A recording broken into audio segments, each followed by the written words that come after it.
In today's video, I'm going to teach you how to set up your first stream with OBS Studio, Twitch, YouTube, Kick. First, open OBS Studio on your computer. If you don't have it yet, head to the official OBS website, download the version for your operating system, install it, and launch the app.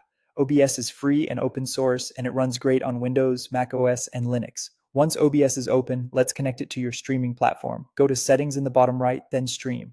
Choose your service, Twitch, YouTube, or Kick, and click Connect Account. Sign in and authorize OBS.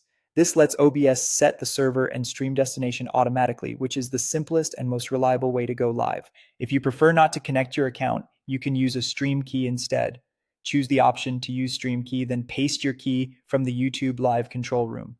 Treat this key like a password. Never share it on screen or in chat. If you start a new event on YouTube, make sure you copy the updated key. Next, let OBS tune itself for your system. Run the auto configuration wizard and pick the option Optimize for streaming.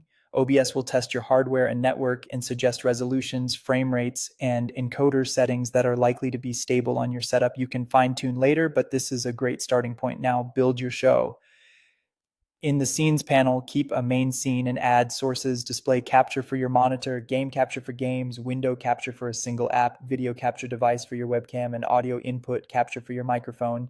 Arrange and resize layers in the preview. You can add an image or browser source for overlays and alerts, rename your scene so it's easy to find, and lock sources once placed to avoid accidental moves. Open settings again and go to Output. For encoding, select your GPU-based option if you have it, NVIDIA NVENC or AMD AV1. Hardware encoders offload the heavy lifting from your CPU, which helps keep your stream smooth while you play or multitask. If you don't see those options, your system will default to software encoding and can still work fine. Set your video bitrate to match your target quality. Use 6000 kbps for 1080p or 4500 kbps for 720p at 60 frames per second. Make sure your internet upload speed comfortably supports that bitrate. When you're ready, hit Start Streaming in the lower right controls. Watch the dropped frames and CPU readouts, keep an eye on your audio levels, and switch scenes as needed. That's it, you're live with OBS.